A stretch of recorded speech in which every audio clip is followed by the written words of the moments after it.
had an abortion? No, but my aunt has. Would you have one?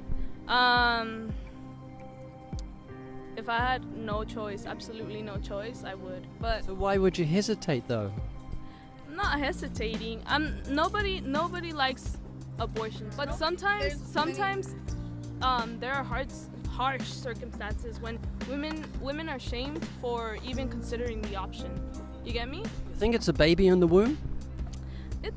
I think it sells me as like someone who's like had an education in high school, was going to college. You pick up a lot of knowledge, and you know that it's not that it's a baby. It's more like cells. But then I look at them and why don't they? Well, what's a woman having? She's having a baby, isn't she? Yes, but like, What is it, a baby in the womb? it's not a baby in the womb. So what gets born? Who are you? My name's Ray. So Diana, when does it become a baby? You know what? I don't think it becomes a baby until after it's born. So if it's born premature, you could kill it? So it is a baby in the womb. Okay. Isn't it when the heart starts beating, you could say this is a baby when it's got fingers and ears and it reacts to sounds? Yeah, and this is exactly why we should be given the option of having an abortion, because we could prevent having an abortion once the baby is fully developed. Once the baby is fully developed. The baby is fully... Once it's fully developed. So there's a baby in the womb, and I want you to finish the sentence for me, Diana, okay? It's okay to kill a baby. When? I think as soon as you know you're pregnant, it's okay to kill it. Kill the baby as soon as you know you're pregnant? Mm-hmm. What about at 2 months? 5 months? 8 months? If you hear harsh news, if you know that you're in a situation where you won't be able to raise a baby on your own, maybe if you're in a situation where the baby is going to have a hard life because it's going to be sick, then yeah, I think ultimately it's up to you to make the decision. Do you think the baby's going to have a hard life, you can kill it? How would you know if it's going to have a hard life? How do you know it's not? We don't know. That's the point. We don't know. No. Do you believe in God's existence? No. An atheist? Yes. So you believe the scientific impossibility that nothing created everything? Mm-hmm. Is that what you believe? It's scientifically impossible, Diana. Do you know that? Nothing can't create anything.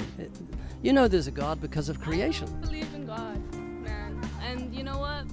We live in a society where we can make our own decisions about what we want to believe in.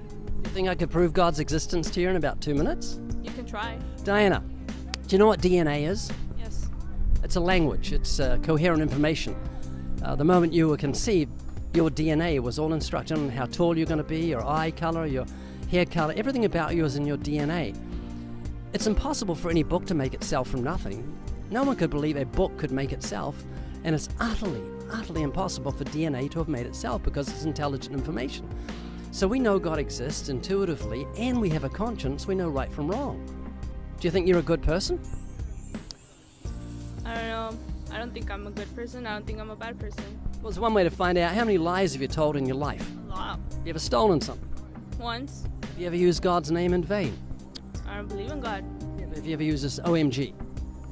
Oh my gosh. I use oh my gosh. Now, Jesus said if you look with lust, you commit adultery in your heart. Have you ever done that? I've never committed adultery. Have you ever looked with lust? Sexual desire? Yeah, I have. Since I was little.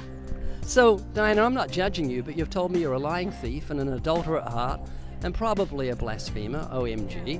Diana, so let me give you a quick summation and then I'll let you go because you're uncomfortable, are you? I'm very uncomfortable by your questions.